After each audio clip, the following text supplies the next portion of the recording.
ഓലക്കുടിയെ ജീവിതത്തോട് ചേർത്ത് വെക്കുന്നവർ ഇപ്പോഴുമുണ്ട്. കാസർഗോഡ് കയ്യൂർ മുണ്ടയ്ക്ക് സമീപത്തെ മുരളീധരന് ഓലക്കുട നിർമ്മാണം ജീവിതോപാധി കൂടിയാണ്. വ്യക്തിഗത ആവശ്യങ്ങൾക്കായി ഓലക്കുടകൾ ഉപയോഗിക്കുന്നവർ ഇന്നില്ല. എന്നാൽ ക്ഷേത്രാവശ്യങ്ങൾക്കുൾപ്പെടെ ഓലക്കുടകൾ നിർബന്ധമാണ്. കാലം ശീലക്കുടയിലേക്ക് മാറിയെങ്കിലും ഓലക്കുടയിൽ ജീവിതം കരിപിടിപ്പിക്കുകയാണ് കയ്യൂരിലെ മുരളീധരൻ. അച്ഛനിൽ നിന്നും പകർന്നു കിട്ടിയ അറിവുകൾ വെച്ചാണ് മുരളീധരൻ ഓലക്കുടകൾ നിർമ്മിക്കുന്നത്. ജീവിതമാർഗമായ കൽപ്പണിക്കൊപ്പം ഓലക്കുട നിർമ്മാണവും മുന്നോട്ട് കൊണ്ടുപോകുന്നുണ്ട് ഇദ്ദേഹം. ഊയിരകാല് അതിനുകൊണ്ട് ഇങ്ങനെ ഇതാക്കി തൊണ്ടി പോലെ ആക്കി കമ്പ് വലിച്ച് ഓടനെ കൊണ്ട് വള്ളി വലിയാം.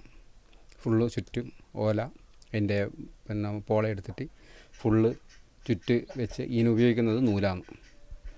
ഇതിൻ്റെ പുറത്ത് ഓല ഉണ്ടാകുന്ന ഓല കൊണ്ട് നിർമ്മിക്കുന്നതാണ്. കുടപ്പനയോലയും മുളയുമാണ് ഓലക്കുട നിർമ്മിക്കാൻ വേണ്ടത്. മുളയുടെ അഗ്രഭാഗം കാലിനും താഴെയുള്ള ഭാഗങ്ങൾ അലക്കും കോലും വെക്കാനും ആവശ്യാനുസരണം പൊളിച്ചുവാട്ടിയാണ് ഉപയോഗിക്കുന്നത്.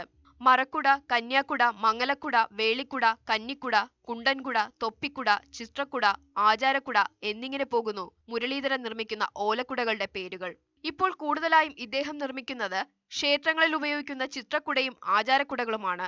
ഉത്തര കേരളത്തിലെ ഒട്ടുമിക്ക ക്ഷേത്രങ്ങളിലേക്കുമുള്ള ഓലക്കുടകൾ നിർമ്മിച്ചു നൽകുന്നതും മുരളീധരനാണ്. ന്യൂസ് 18 കാസർഗോഡ്.